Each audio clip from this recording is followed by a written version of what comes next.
Hey guys, welcome back to my channel. In this video, I'm going to try to go as in-depth as possible with the equipment and software that I use in order to be able to get clear quality vocals. Hopefully you learned something. Make sure you like, comment, subscribe, share, all that good stuff.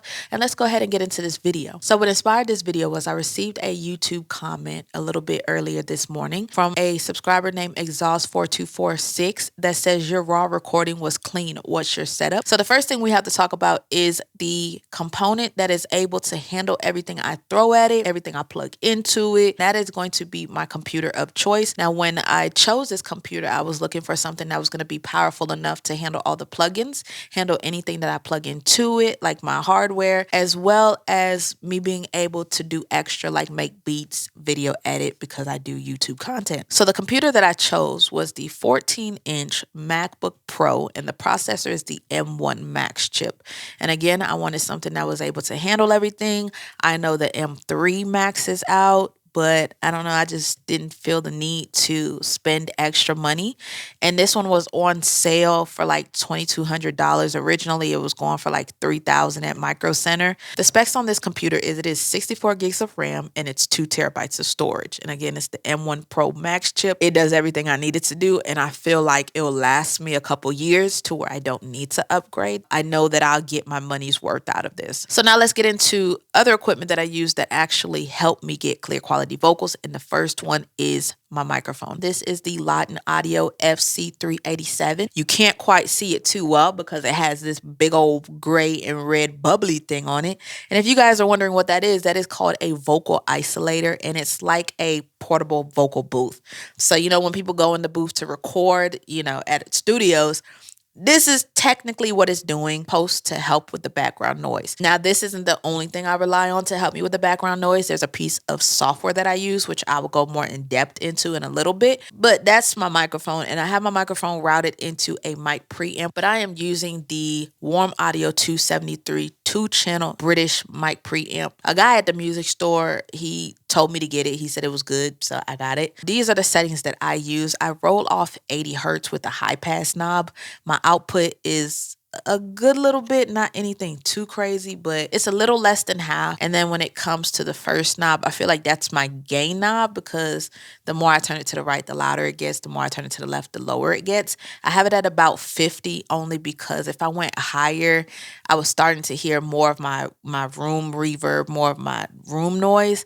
And my vocals are starting to come off a little too loud and a little too distorted. And I have this routed into my audio interface, which is the Hollow Twin X. And again, as far as the mic volume levels, I have it a little bit less than 50%. Now, it does come off pretty loud when recording, but that's okay because even though it's loud, it's not distorted. So if you saw my last video, you'll see me turning down the volume on the tracks that I record. So we're good. I know some of y'all be like, "Ooh, that's too loud," but it works for me. That's the whole point. So everybody knows with the universal audio interfaces comes the console app. So if I go ahead and record my screen real quick. So this is what the console app looks like. And these are the plugins that I use when recording my vocals. So I always make sure that the UAD record button is on, because what that does is any effects that is on here is going to get printed into whatever DAW I record in. So we all know I use Pro Tools when I record my vocals.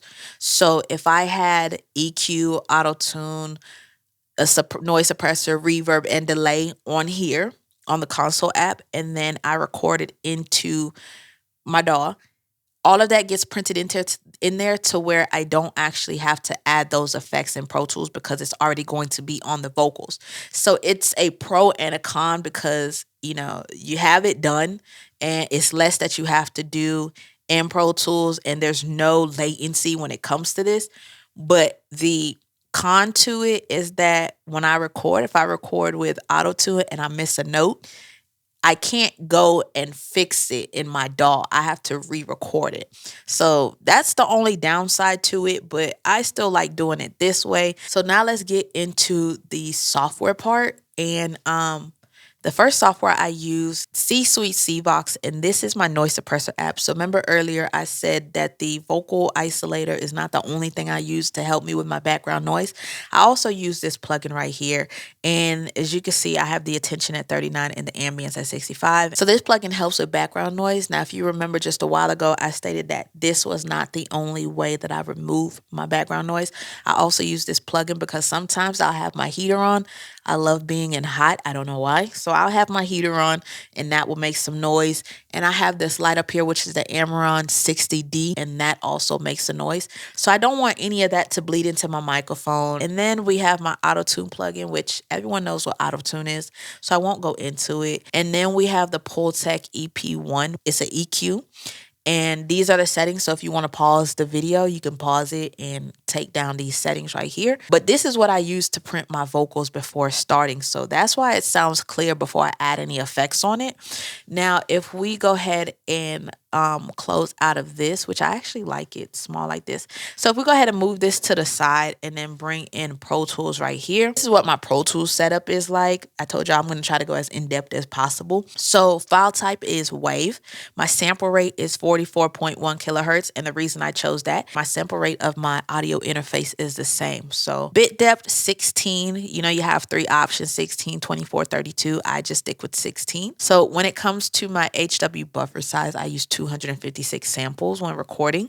My computer can handle me mixing in 256 samples as well, but I know that it's better to mix with 512 samples, but again, my computer can handle 256, so that's how I leave it. So that's about it when it comes to, you know, recording and getting clear vocals. Now, I will say, you guys need to invest in these headphones if you haven't already.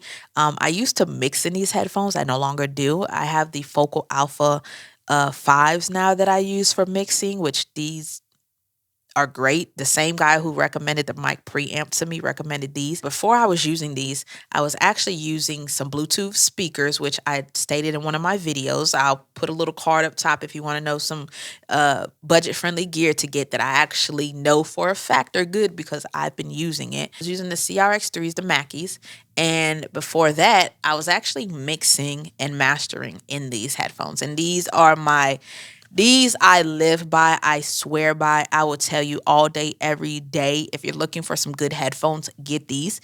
These are the Audio Technica ATH M50Xs. That's everything that I have that I use. If you guys have any questions, let me know in the comments down below. But that's about it. I am mixing and mastering right now. If you want your songs mixed and mastered, you can email me at kmadetbeat@gmail.com. Or you can send me a DM on Instagram at k.kmtb. I'll have all that in the description down below.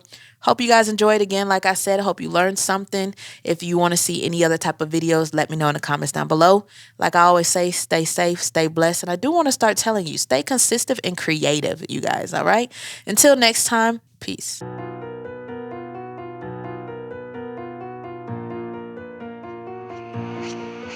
K.